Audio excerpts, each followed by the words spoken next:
El Banco Central hace política monetaria. Para ello, utiliza la tasa de política monetaria, buscando incidir en las tasas de interés a que los bancos captan ahorros y prestan para el consumo de los hogares y la inversión de las empresas. El objetivo de la política monetaria es mantener la inflación en torno a una meta definida por el Banco Central, logrando la estabilidad de precios y contribuyendo a crear las condiciones para un crecimiento económico sostenido. Banco Central de la República Dominicana, por la estabilidad y el crecimiento. Libre, para poder pagar la uni desde donde esté. Libre para checar que me pagaron sin gastar mi internet. Y para hacer mis transferencias sin tener que estar buscando Wi-Fi. Para poder ver lo que tengo en mi cuenta sin que se me acabe la recarga. Ay, sí, lo fácil que es de usar. Sí, hemos liberado nuestra app Banreservas del consumo de datos para que aproveches todos sus beneficios tengas o no tengas internet, haya o no Wi-Fi y sin consumir tu recarga. Bájala, úsala y resuelve. App Banreservas, tu banco fuera del banco. Banreservas, el banco de todos los dominicanos.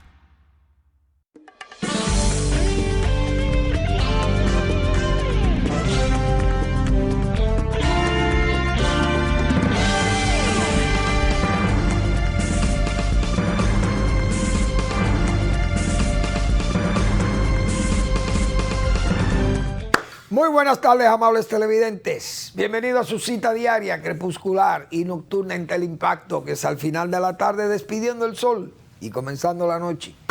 Ponga su caridad en buenas manos. Apoye el Patronato de Lucha contra el Cáncer de Villa González Incorporado. 809-443-8010 es su número de teléfono para usted contactar a una persona que pueda darle algunas informaciones para fines de poner usted su caridad, su bondad en esas manos. También el Hogar Escuela Santo Domingo, ¿sabe? Avenida Independencia, casi esquina Avenida General Gregorio Luperón, aquí en Santo Domingo. Bueno,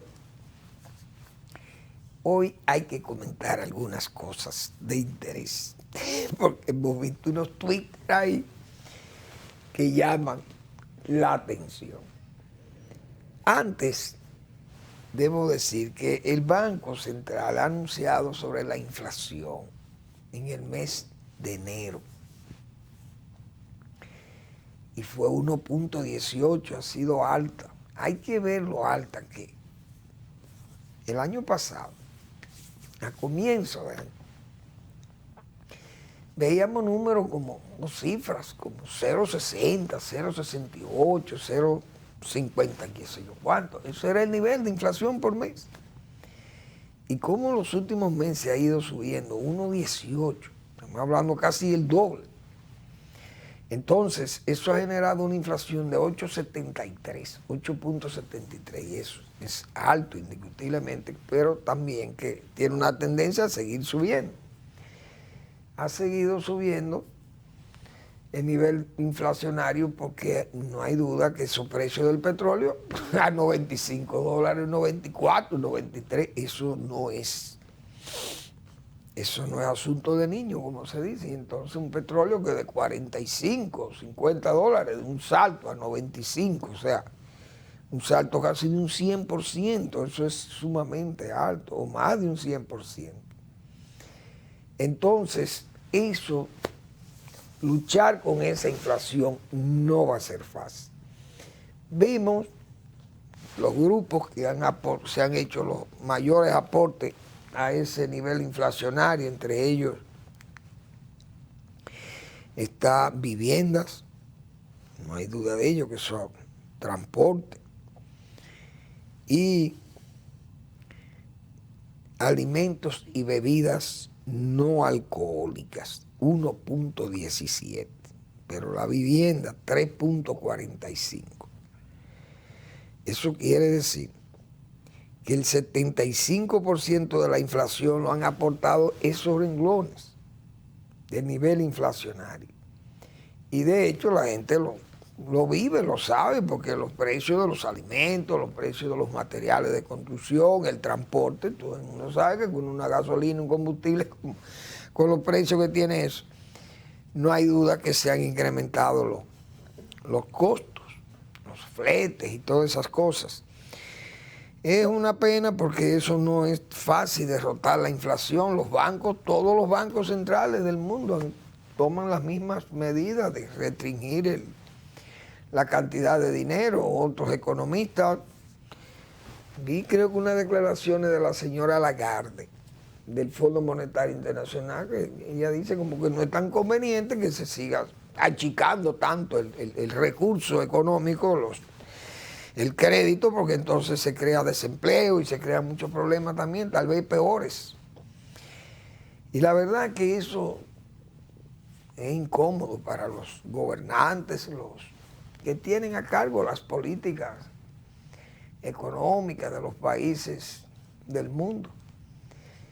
Hay que seguir luchando con ella. Hay, como hemos dicho, fallos propios de una mala política, por ejemplo, de planificación. Para el área de los alimentos, diríamos frescos, esos alimentos que vienen directamente del campo, nosotros siempre planteamos aquí, yo recuerdo, a principio del gobierno, porque ya se veían movimientos de que la inflación iba subiendo ya poco a poco, poquito a poquito.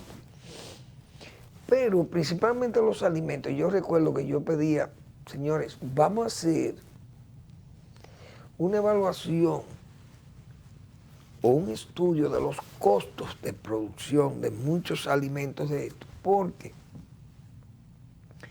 el costo de producción de los cultivos nos indica a nosotros, primero, los beneficios o las pérdidas que pueda tener el productor. Y segundo, la cantidad de crédito, el monto de crédito que se va a necesitar y que es necesario que los bancos, principalmente el Banco Agrícola, que es el banco más solidario con el sector, pues tengan la liquidez suficiente, porque no es lo mismo usted producir arroz, que dicen los productores que el costo de producción de 7,000 se ha saltado a 9,200 pesos. Entonces eso es mucho dinero, es un salto muy brusco. Entonces, ¿cómo tiene que vender un productor? Ahí dicen ellos, una fanega de 100 kilos, hay que pagarnos la mínimo a 2.300, 2.700, y una de 120 kilos, 3.200. O sea, ya se está hablando de costos muy altos y de precios de venta que van a resultar muy altos. Eso, la lectura de eso es que el arroz, que es un cultivo básico del pueblo dominicano, va a subir de precio. La gente tiene que saber eso. Y aquí hay un dislocamiento con el arroz, porque aquí hay arroces que han perdido aquellos grados de calidad que se servían al país. Eran 3 grados de calidad, porque el monopolio de ese producto, de ese alimento, lo tenía Inespre. Inespre categorizó el arroz en 3 categorías: un arroz superior, un arroz primera y un arroz selecto, para distintos tipos de público, de ingresos. Pero ese cultivo, cuando ese producto alimenticio, cuando se llevó al libre mercado, entonces hubo una especie de guerra de marcas y de grados. Y ahora hay una cantidad enorme de grados de arroz, usted no sabe, y eso es todo un engaño. Un arroz que viene superior, superior A, superior B, un arroz selecto 1, selecto 2, selecto 3, super selecto A, super selecto triple A, una cosa que son unos grados que se lo han inventado los propios comerciantes y los propios molineros. Pero eso significa precios, costos enormes para un consumidor que ya se ve abrumado por estos asuntos de la inflación. Por tanto, esos arroces, esos grados que se lo han inventado los comerciantes en su afán de lucro y en su lucha publicitaria también, Entonces se han inventado todos esos grados comerciales, pero eso cuesta dinero.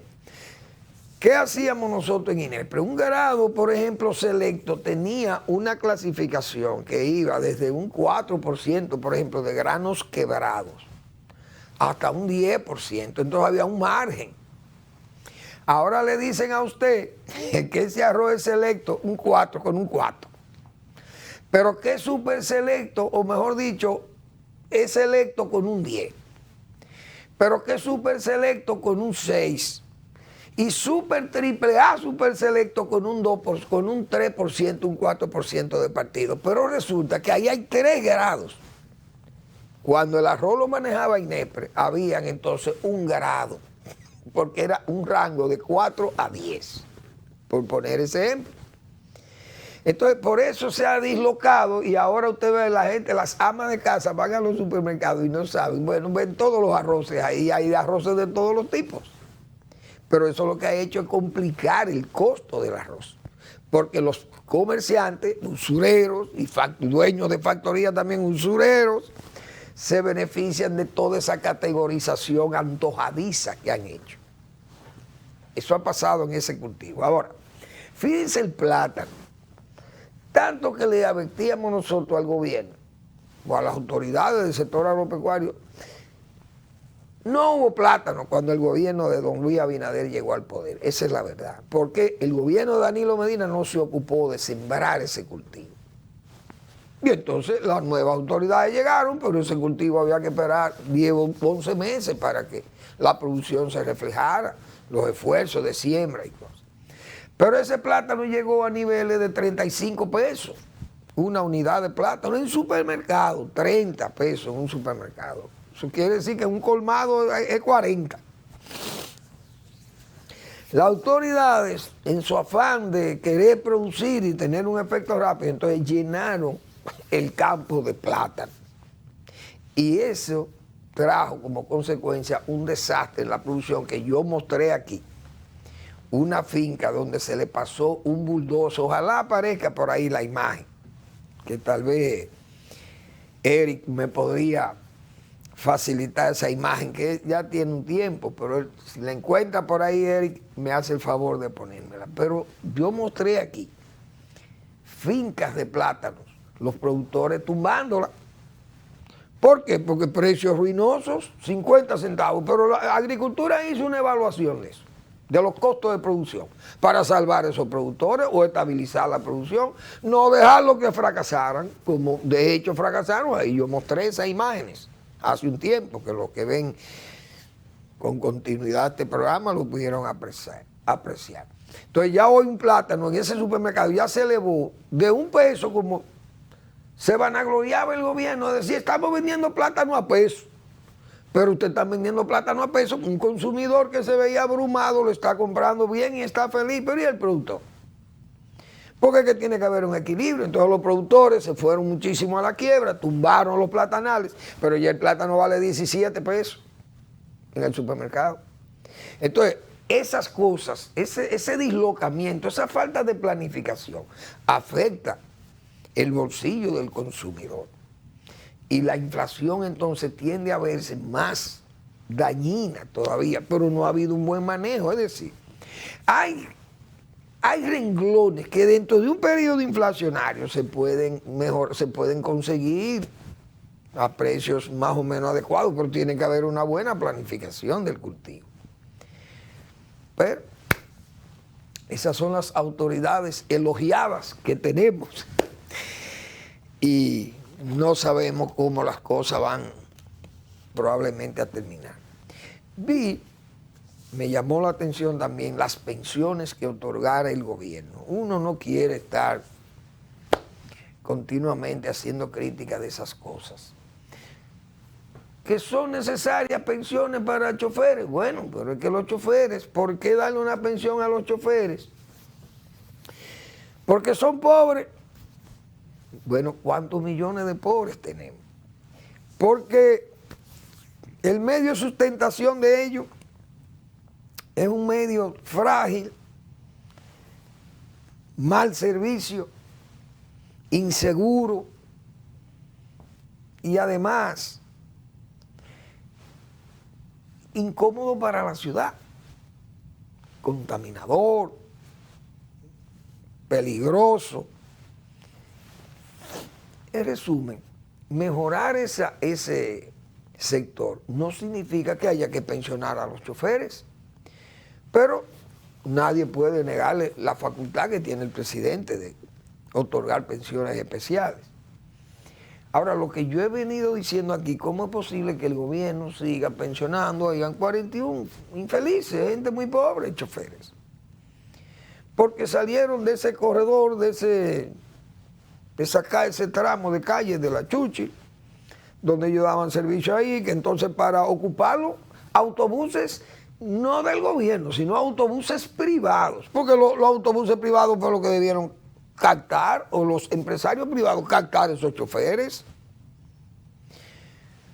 Pero bien, se le otorgaron las pensiones, 41 choferes de eso, pero tenemos 900 o 790 agrónomos que están sin pensiones, gente que le sirvió al gobierno por 20, 25 y 30 años, le sirvieron al Estado y no tienen pensiones. Entonces, eso es muy duro, uno tiene que decir esas cosas, pero es la realidad. Entonces, hay una política de pensiones que ha estado lejos de lo que es la igualdad. No se puede discriminar una clase para beneficiar a otros, que incluso nunca le han servido al gobierno, al Estado. Porque que por ley el Estado tiene que darle sus pensiones a gente, y pensiones dignas. Pero bien, yo creo que los agrónomos tendrán que meterse, como se dice, van a tener que convertirse o en locutores, o en periodistas, o en choferes para conseguir sus pensiones. Es decir, actividades o profesiones que tienen algún peso de exigencia para los gobiernos, y que los gobiernos, pero no buscarse, como se dice, buscarse problemas con esas clases, pues le otorga sus pensiones especiales. Pero los agrónomos no tienen, parece, el derecho que tienen no le vale. Y eso es una pena que pase eso en un país democrático, donde se supone que estamos viviendo en un régimen democrático y de derecho. Eso es lo que se dice. Bueno, señores, yo vi una noticia en los Twitter. Vinicito es mi amigo, que yo lo quiero mucho a Vinicito. Y Vinicito tiene la misma fogosidad que tenemos muchas personas con respecto a lo que es la migración haitiana. Eso es incuestionablemente verídico, que nosotros tenemos unas posiciones firmes, la Fuerza Nacional Progresista, los grupos nacionalistas, los duartianos, todo el que es patriota es duartiano, todo el que es duartiano es patriota. Entonces, dentro de todos estos, diríamos, grupos o subgrupos o ciudadanos que hemos hecho opinión sobre la situación de la migración haitiana, hemos estado escépticos, muchos, con respecto a la política migratoria del gobierno, porque el gobierno ha sido muy retórico, hemos dicho, el propio presidente ha señalado, bueno, ya nosotros, yo creo que lo he dicho muchísimas veces aquí, neseo repitiendo esas cosas. Pero bien, hoy leí un Twitter, Vinicito, señalando que el presidente se ha dicho, porque parece que el periodista Alcántara ha comunicado que el presidente irá el domingo a dar el primer Picasso para iniciar la construcción del muro fronterizo. El pesimismo es malo, muy malo, porque una persona pesimista no avanza. Ahora, el optimismo, el exceso de optimismo, también es dañino, es malo. Yo saludo que sea eso, lo que se ha dicho, dijo Dani Alcántara, y Vinicito leí en su Twitter. Ojalá el presidente vaya y dé una demostración de que su palabra empeñada será respondida, o mejor dicho, será correspondida con el ejemplo de iniciar los trabajos de construcción del muro fronterizo. Nos alegra, pero vamos a hacer una breve pausa y seguimos entonces con el tema del muro fronterizo.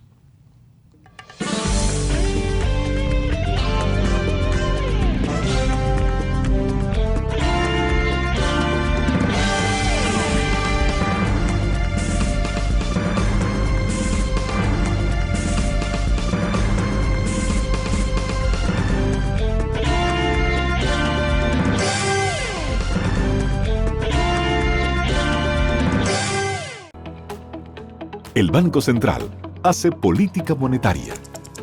Para ello, utiliza la tasa de política monetaria, buscando incidir en las tasas de interés a que los bancos captan ahorros y prestan para el consumo de los hogares y la inversión de las empresas.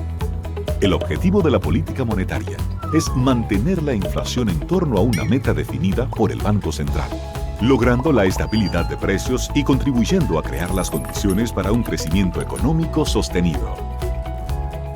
Banco Central de la República Dominicana, por la estabilidad y el crecimiento. Libre, para poder pagar la uni desde donde esté. Libre para checar que me pagaron sin gastar mi internet. Y para hacer mis transferencias sin tener que estar buscando Wi-Fi. Para poder ver lo que tengo en mi cuenta sin que se me acabe la recarga. Ay, sí, lo fácil que es de usar. Sí, hemos liberado nuestra app Banreservas del consumo de datos para que aproveches todos sus beneficios tengas o no tengas internet, haya o no Wi-Fi y sin consumir tu recarga. Bájala, úsala y resuelve. App Banreservas, tu banco fuera del banco. Banreservas, el banco de todos los dominicanos.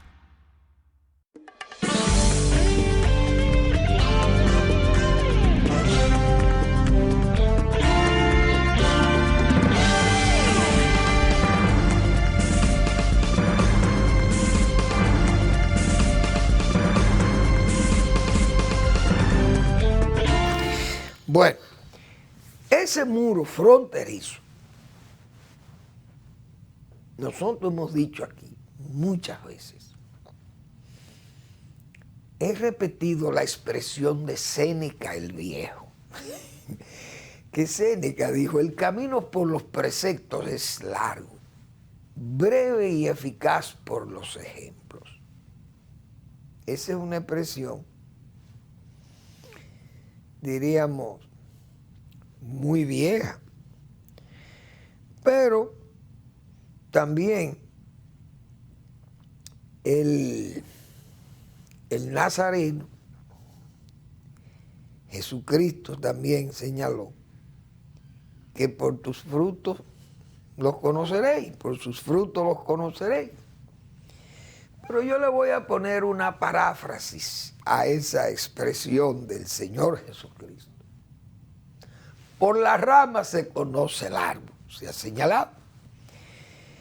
Y uno sabe que venía una política de construcción de muros fronterizos de un partido como el PRM, un partido que ha sido una especie de vivero, de almacio, de manantial de prohaitianos, por razones obvias que no hay que repetir ni hablar de ellos aquí.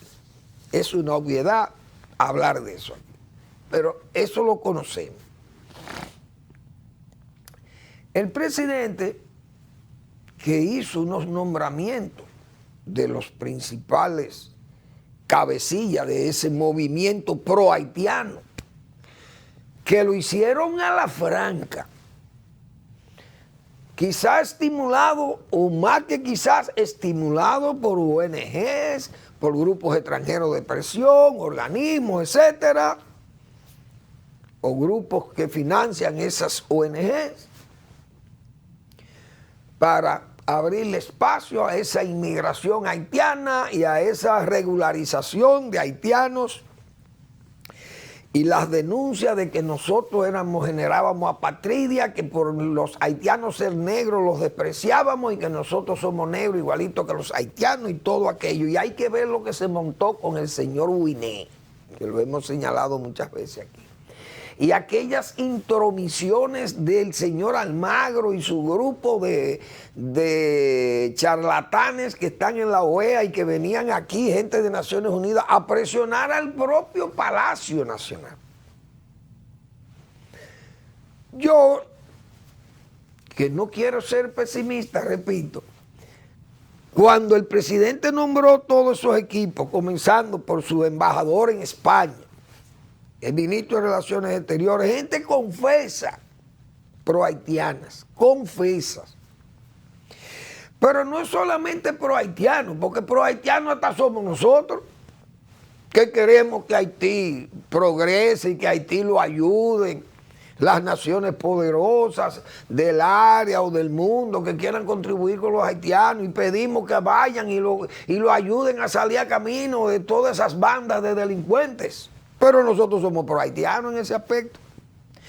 No, estos grupos no es que sean pro-haitianos, sino es que son anti-dominicanos, anti-República Dominicana, porque obran en contra de los intereses del país, de su soberanía. Pero el presidente los nombró en cargos importantísimos que tienen que ver precisamente con la política migratoria. Pero el presidente, diríamos que sorpresivamente, el presidente a principio de su gobierno, después de nombrar esa camada de la Capitanía General de la Traición, como le señalábamos nosotros, pues el presidente salió con un discurso que nosotros lo aplaudimos y nos alineamos con ese discurso del presidente. ¿Cuál era? ¿O cuál fue? Que aquí la migración tenía que regularse, que no se podía entrar a este país como si fuera Pedro por su casa, que el que quería venir a este país de visita o a trabajar tenía que hacerlo organizado y pedir su visa y entrar con un pasaporte y todo eso. Bien, nosotros aplaudimos esas cosas y saludarlo. Y que el que no estaba regulado tenía que irse para su país o sería sacado para su país. Excelente. Todo tomamos la palabra del presidente. Pues bien, como para todavía convencer más, el presidente entonces dijo, no, vamos al muro, vamos a hacer un muro o una valla ya, para regular entonces esas operaciones ilícitas en la frontera. Y todavía, diríamos, el júbilo fue mayor para nosotros.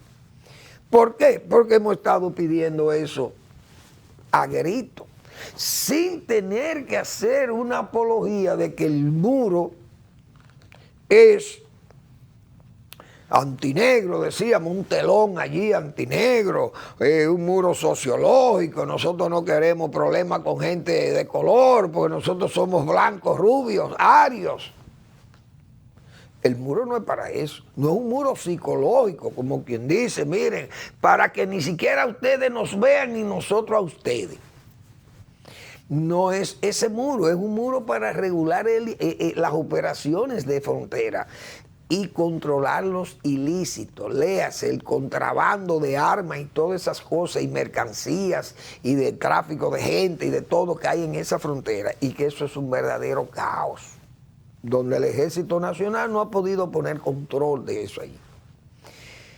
Entonces, el presidente anunció que esa valla sería construida, que las vallas tenía su presupuesto apartado en el 2021, que se estaba en la etapa de diseño, que el Ministerio de la Defensa estaba diseñando la valla y que esa valla sería construir.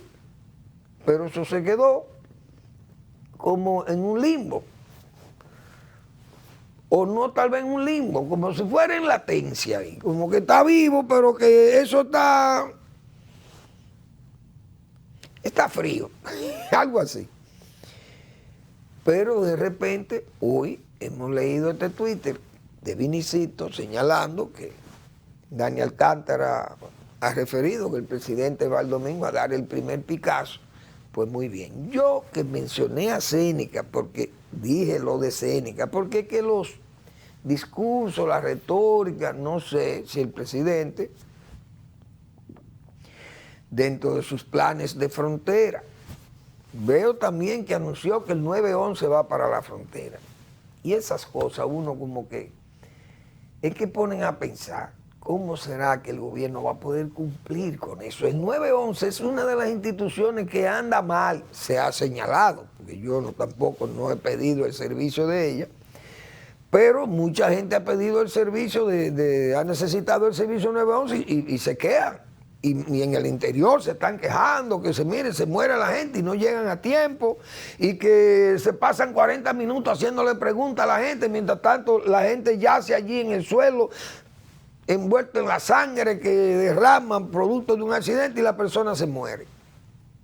Entonces el 911 se le ha señalado que está arrastrando muchas deficiencias, pero el presidente anuncia que será extensivo a la frontera. Pero, presidente, esas cosas, repito, si usted quiere tener noticias de frontera, y eso es parte de ello, entonces eso es una buena intención, pero es que hay que fortalecer ese programa, que siga, que esté bien aquí para que poder replicarlo allí. Pero ¿y cómo vamos a trasladar las deficiencias de aquí, trasladarlas allá? Y sería diluir más el problema y hacerlo más difícil el cumplimiento de las funciones de esa institución. Porque imagínense ustedes, si no cumplimos con ellos aquí, explíquenme usted en la frontera, el 911 en la frontera, eso no va a ser, eso no sería ni siquiera, uno no sé, ni en el imaginario, diríamos, el imaginario realista de Gabriel García Márquez, una cosa así. Pero eso se ha anunciado, ya lo hemos visto ahí en la prensa. Entonces, ojalá que ese primer Picasso sea una realidad, y quiero ver los primeros camiones, las primeras camionadas y las máquinas que hacen zanja y cosas de esas, y los obreros que trabajan la parte de la construcción del cemento, el vaciado y esa cosa donde se va a descansar el tipo de muro o valla que se va a instalar allí, porque también debiéramos conocer, porque hemos dicho, si es una verja ciclónica lo que van a poner, eso sería casi una tomadura de pelo. No voy a decir que no tenga algún efecto visual, de que por lo menos defina lo que son nuestros límites entre la República Haitiana y la República Dominicana. Eso podría ser. Pero el asunto no es de límites, no es de imagen, de que se vea eso ahí para complacer lo visual. No, es que se asegura la verja, que la verja sea inviolable prácticamente, porque si no, no tiene sentido gastar un dinero para poner un elemento frágil allí. Yo creo, tal vez esté equivocado, porque eso sería como un exceso de democracia, lo que uno exige, que un gobierno tenga que explicarle a uno cómo sería ese muro, pero yo creo que el gobierno está en el deber de explicarle a la población qué tipo de verja, qué tipo de muro es que se va a hacer allí. Que nos muestren, aunque sea una sección en perspectiva de cómo sería eso, un muro allí o una verja, porque hay verjas, repito, como esas verjas metálicas, ciclónicas, sencillas. Ahora, hay verjas como la de Melilla y Ceuta, allá en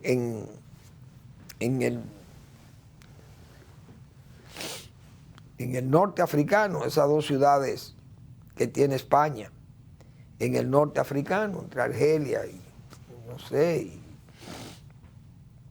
o el Sahara, el antiguo Sahara español y Marruecos.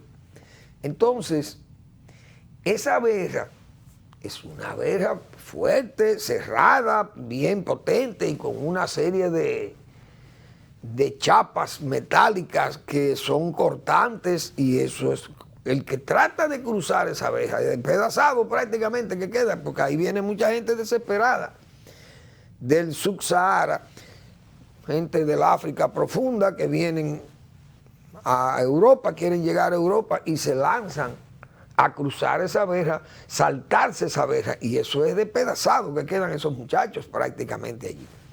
Entonces, esa es una verja muy segura. Un muro sería probablemente un muro de piedra o un muro de concreto o un muro de ladrillo, no sé qué materiales sería lo que se van a usar, o una combinación de todas estas cosas, pero sería bueno que se nos muestre, aunque sea una sección en perspectiva, qué sé yo, cómo se le llama eso, de ver cómo luciría aquello, replicado a tantos kilómetros o en qué área se va a iniciar, porque hay áreas que tal vez no es necesario, porque la población haitiana no es crecida allí, la inaccesibilidad del terreno, tal vez no tenga que llevar un sistema igual que, por ejemplo, las áreas pobladas, etcétera, etcétera. Esas cosas sería bueno que se expliquen, porque para uno tener una idea de por dónde que realmente anda este asunto del muro. De todas formas, vamos a esperar que se cumplan lo que se ha dicho a nivel de redes, si es cierto o no es cierto, si el gobierno confirma eso además, y entonces tendríamos que darle un verdadero aplauso al presidente de la República, que al poner su palabra en juego, como tantas veces hemos señalado nosotros, si ese muro va, es una garantía de que este país se va a salvar por ese lado, de que vamos a tener un freno al desenfreno, a esa especie de ventana que hemos tenido abierta, o esa puerta que hemos tenido abierta precisamente en lo que es la entrada de la República Dominicana. Vamos a la pausa.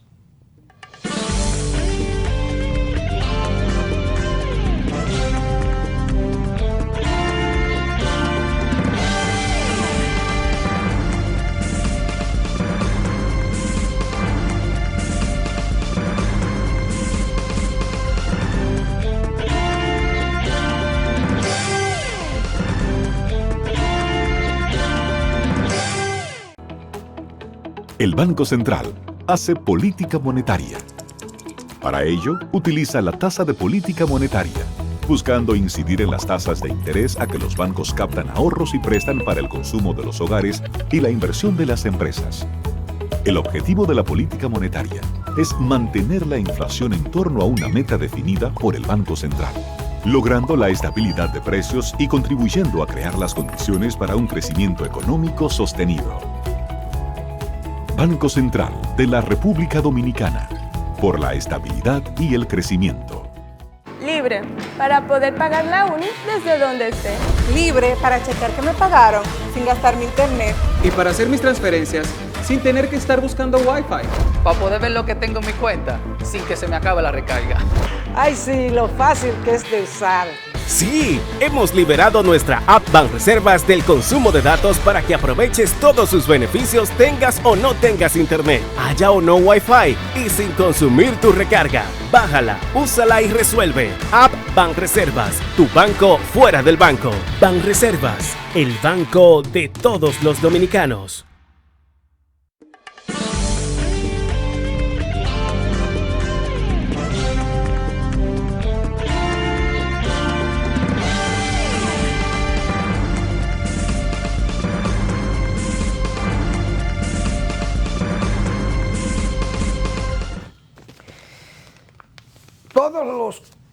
dominicanos y dominicanas y extranjeros que ven este programa saben que Manuel Fermín aquí se le ha gastado la saliva diciendo que cuando usted quiere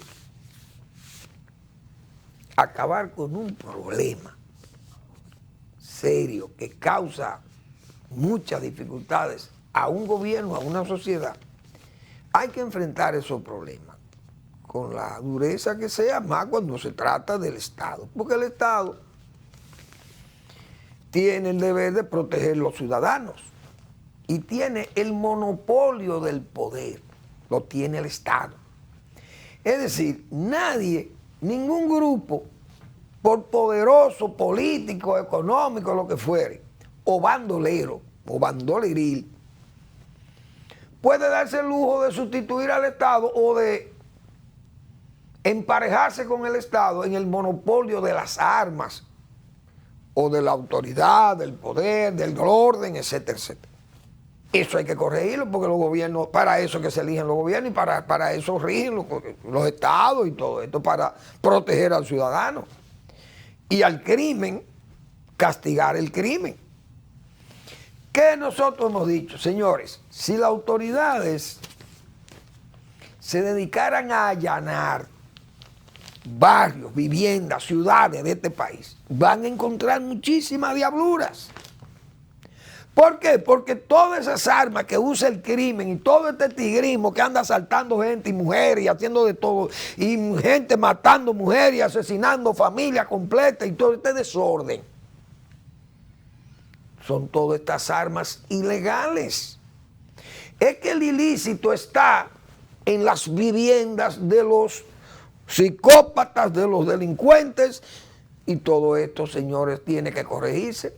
Pero no es verdad que con planes ideados por el gobierno, con un simplismo, entréguenle juguetes para que entreguen armas, como si fuera bregando con serafines, una escuela seráfica o arcangélica allí. Y son arcángeles, ese tigrismo que anda armado, asesinando y atracando y haciendo de todo aquí, y traficando con drogas, y etcétera, etcétera. Esa gente no se puede andar con paños tibios. ¿Qué es lo que yo sugiero, señores? Hay que echarse las cananas. Los gobiernos tienen que echarse las cananas. No es un problema nada más de República Dominicana, pues hay que decir esa verdad. También es un problema en América Latina y en muchos lugares del mundo, pero principalmente América Latina, porque en Asia no hay, parece, ese tipo de delincuencia, no la hay así. Y allí son autoritarios. Verbigracia, yo no voy a hablar de China, pero voy a hablar de Filipinas. Ese señor de Filipinas fue a cazar delincuentes como si fueran rolas. Duterte, no me acuerdo, Duterte. Eso fue una cosa, bueno, que hasta eso lo reprimió las Naciones Unidas y el mundo organizado y la Iglesia Católica. Entonces, una cosa, eso así no se puede. Ahora, las ciudades de este país no son como Santo Domingo, que tiene todas estas torres y todo esto. Allanar torres no es fácil. Pero aquí todo el mundo sabe que el crimen del tigrismo está en las periferias de las ciudades de Santo Domingo. ¿Qué es lo que tenemos que hacer? Allanar. Vamos a los allanamientos con fiscales. Y ustedes verán la cantidad de cosas, de ilícitos que vamos a encontrar. ¿Por qué hago este preámbulo, como dice? Policía Nacional ocupa 30 armas, entre ellas 2 fusiles. ¿De qué? ¿Producto de qué? Allanamientos, lo que hemos vivido diciendo aquí, porque yo dije que las armas de la Revolución de Abril eran tal vez, bueno, en esa época eran muchísimas, pero Balaguer las recogió, el régimen de Balaguer, la buscó, como se dice, templando el acero. Hubo que echarse canal en el régimen, echarse muchísimos adversarios, muchísimos enemigos y violar derechos humanos y tener que ir a métodos tal vez inadecuados. Pero hubo que recoger esas armas porque esas armas estaban guardadas para derrocar el gobierno o para hacer diabluras y luego que viniera la revolución. O cuando se atracaba un banco o un cambiador de billetes o de quiniela y cosas de esto que lo hacían los grupos de la izquierda, o atracaban un comerciante o hacían un secuestro. Ese dinero dije para la revolución. ¿Y con qué armas era que se hacía? Con armas clandestinas. Por eso ese régimen salió a buscar esas armas. Ahora, en tiempo de democracia plena, ¿por qué no se puede hacer allanamiento? Miren lo que aparece cuando la policía sale y allana. Miren cómo están las armas largas y fusiles ametrallados. Miren, 3 fusiles y pistolas y de todo. Más de 30 armas de fuego de diferentes calibres, entre ellas 2 fusiles, escopetas, pistolas y una bomba lacrimógena fueron ocupadas por la policía en operativos de inteligencia realizados en diferentes puntos del país. Señores, si la autoridad se quiere echar las cananas, como yo he dicho, y quiere buscar todas estas armas, ¿ustedes se imaginan la cantidad de atracos que ha habido tal vez con esas armas? ¿O a cuántos se han matado con estas armas? ¿Han eliminado gente, matando gente a diestra y siniestra, como se dice? Entonces hay que hacer los allanamientos que funcionan. Mire a ver si funcionan o no. Y yo he dicho, ahí aparece de todo. Droga, dinero robado, dinero falso, armas de todos los tipos y calibres. De todo aparece ahí, en esos allanamientos. Entonces, en Barahona va el ministro de Interior, don Jesús Vázquez, y lleva 200 policías para implementar un programa de control de la delincuencia. Y uno se tiene que reír de esas cosas. Porque yo con los 200 policías, no vamos a hacer allanamientos y vamos a limpiar a Barahona. Y vamos a modificar la Constitución para que el que diga que cuando quiera modificar Constitución, porque eso es lo que yo digo, aquí se vive modificando Constituciones, ¿para qué? Para nada. Porque si esa del 10, como se dice, que era una constitución excelente, ahora resulta que tiene 41 artículos dañados. Y entonces, ¿cuántos años o vamos a modificar? Es más fácil modificar el Código Penal, el Código Procesal Penal. ¿Y qué fue lo que hicieron con el Código Procesal Penal?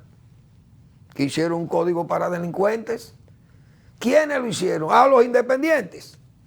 Por eso es que se quieren independientes. Para que los independientes entonces hagan la cosa bien hecha. ¿Y por qué no hicieron ese Código Procesal Penal bien hecho entonces? Los independientes, los que no quieren saber de partidos políticos porque son agrupaciones delincuenciales. Entonces nos dejaron un Código Procesal Penal y miren cómo que está el país, lleno de armas y lleno de delincuentes. Y los jueces lo disparan para la calle inmediatamente y la policía lo detiene y le hace 6, 10, 8 y 9 expedientes de gente que ya los jueces me imagino yo que le dirán, ya ustedes sean aquí, cuando debiera cantarle una sumatoria de años por los casos que han conocido esos delincuentes. Así que ha estado el país. Pero la autoridad no quiere asumir el rol que le da la Constitución y que le da el Estado como organismo, como órgano rector. Se lo da a la autoridad, que le dice, mire, ustedes tienen el monopolio de la fuerza, la tiene el gobierno, el Estado tiene el monopolio de la fuerza, aplíquenlo. Increíble. Pero yo saludo a la policía siempre, que hagan esto. Porque evidencia lo que uno vive diciendo aquí. Aquí lo que hay que es allanar pueblos y ciudades, allanarlas. Duélale a quien le duela o moléstele a quien le moleste. Y ustedes verán la cantidad de cosas que vamos nosotros a encontrar de esos de ilícitos en este país. Eso es lo que falta. Es decisiones. Eso es lo que falta. Bueno. Señores, uno no quiere ser, realmente uno no quiere ser cáustico, vamos a decir, con el gobierno.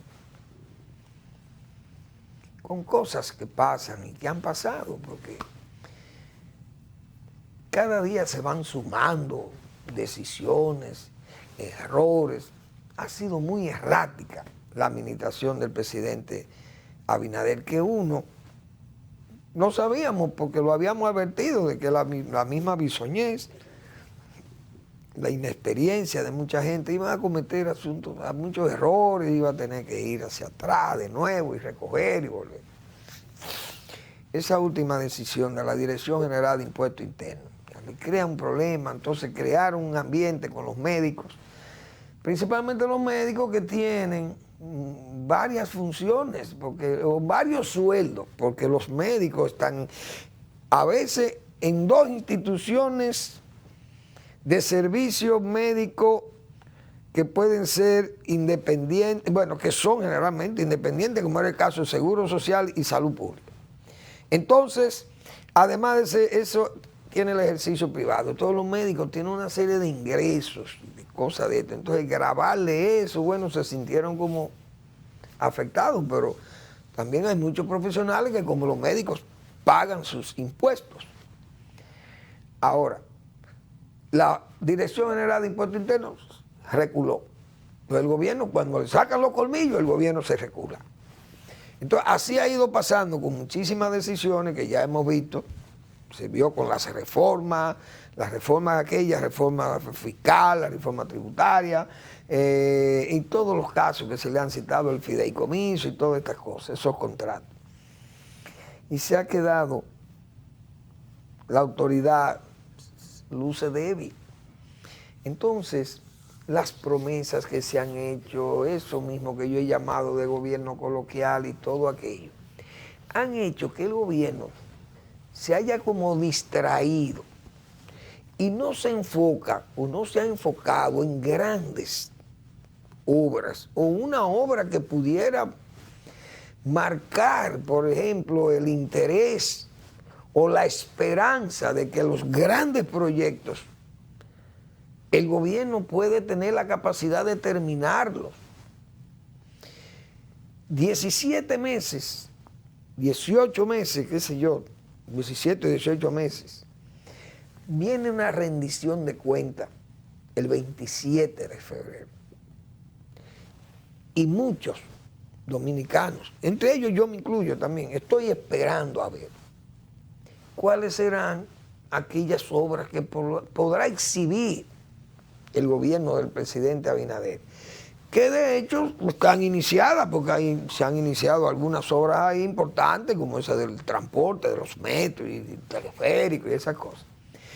Pero, señores, 17 meses después de haber llegado al poder y que el gobierno del presidente Abinader el 27 de febrero no pueda exhibir una o dos o tres obras de gran calado, obras pesadas, como se dice. Hasta obra social, porque es decir, el gobierno llevó a 1 millón de personas, según se ha señalado, por la seguridad social. Se implementaron programas importantes, la parte de la pandemia, cómo se ha luchado con el manejo, la recuperación de la economía, etcétera, etcétera. Esas cosas tendrá que resaltarla el discurso del presidente. Pero en un país como este, presidencialista, y que se plantea la reelección, y como yo he dicho, que es difícil, quizá la primera vez que un presidente vaya a la reelección y no pueda exhibir obras importantes, obras de construcción, no obras sociales, sino obras físicas construidas por la administración y que pueda mostrarse la calidad y la capacidad del gobierno de asumir responsabilidades mayores. Pero yo creo que va a ser difícil que podamos encontrar obras importantes que se puedan mostrar en los primeros 17 o 18 meses del gobierno. Y eso, si el ritmo es ese, es probable que vayamos a una reelección, como yo he dicho, que por primera vez un presidente se lance a una reelección sin algo de peso, no de calidad, sino de peso, que se sienta el poder de la capacidad del Estado constructiva del gobierno, mejor dicho, del gobierno que esté al frente de la institución que se llama el Estado. Porque fíjense que Hipólito Mejía fue una reelección, pero Hipólito Mejía no hizo nada tampoco, no hubo una obra de importancia que se hiciera en el gobierno de Hipólito Mejía. Entonces, se le suma la crisis económica, bancaria que hubo, esa reelección se fue a pique. Todo el mundo sabe que esa reelección se fue a pique. Entonces, lo que vivimos las reelecciones de Balaguer, vimos que Balaguer era un verdadero constructor y huelga señalar su obra y su justificación para ir a sus reelecciones. Pero otro reeleccionista que tuvo éxito con esas obras fue Leonel Fernández. Porque Leonel Fernández dijo, señores, yo quiero hacer de República Dominicana o de Santo Domingo un Nueva York chiquito. Y asumir ese reto era, por lo menos, poner los elevados y esas cosas. Mejorar el tránsito, las vías. Pero cuando el gobierno de Leonel Fernández se lanzó a hacer el metro, la gente dijo, bueno, estas son obras de envergadura. Entonces ese gobierno de Leonel Fernández hizo ese metro, pero hizo puentes tan imponentes como ese puente de San Pedro de Macorís.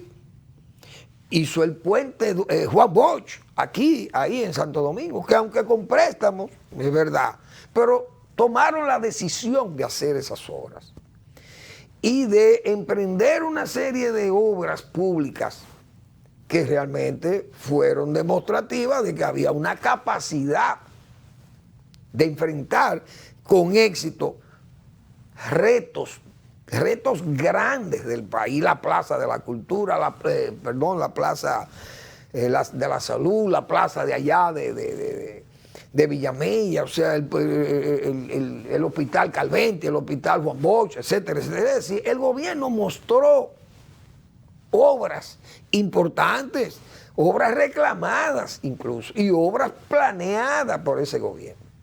Y yo creo que en eso el gobierno de don Luis Abinader le ha faltado un enfoque planificador de obras que ya hoy pudieran exhibirse con músculo, como se dice, o sacando pecho, cuando también se podría alegar, de que el gobierno pueda el 27 exhibir algo importante de las obras que siempre nos tienen acostumbrados los gobernantes dominicanos a exhibir en fechas precisamente para rendir cuentas al país.